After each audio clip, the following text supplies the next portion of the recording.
தாஜ்மஹால நல்ல வெள்ளை colour marble கல்ல பலபலன்னு பளிச்சுன்னு கட்டினாரு ஷாஜகான். ஆனா ராஜராஜ சோழன் கோவில்களை ஏன் கருங்கல்லால் கட்டினாரு? தாஜ்மஹால் கட்டும் பொழுது மார்பிள் கல் பயன்படுத்தப்பட்டது. அது அழகுக்காக, கண்களை கவர்வதற்காக. ஆனால் ராஜராஜ சோழன் தஞ்சை பெரிய கோவிலை கட்டும் பொழுது கருங்கல்லை தேர்ந்தெடுத்தார். இது அழகுக்காகவா? இல்லை, இதற்காக ஒரு மிகப்பெரிய அறிவியலும் சித்தர் ஞானமும் இருக்கிறது.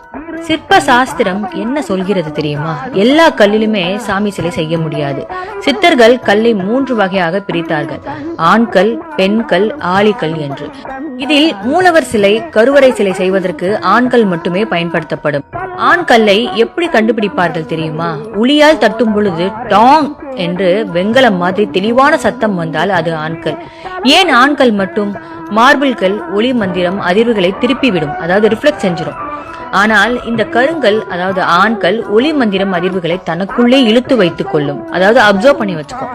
நீங்கள் சொல்லும் ஓம்காரம் மந்திரங்கள், வேத ஒளிகள் அத்தனையுமே அந்த ஆண்கள் ஒரு மெமரி கார்டு போல தனக்குள்ளே சேமித்துக் கொள்கிறது.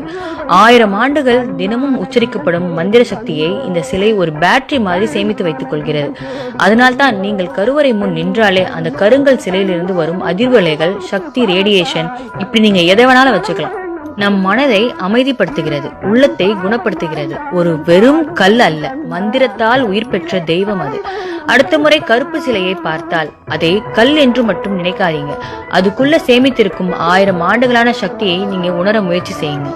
ஓம் நம சிவாய்.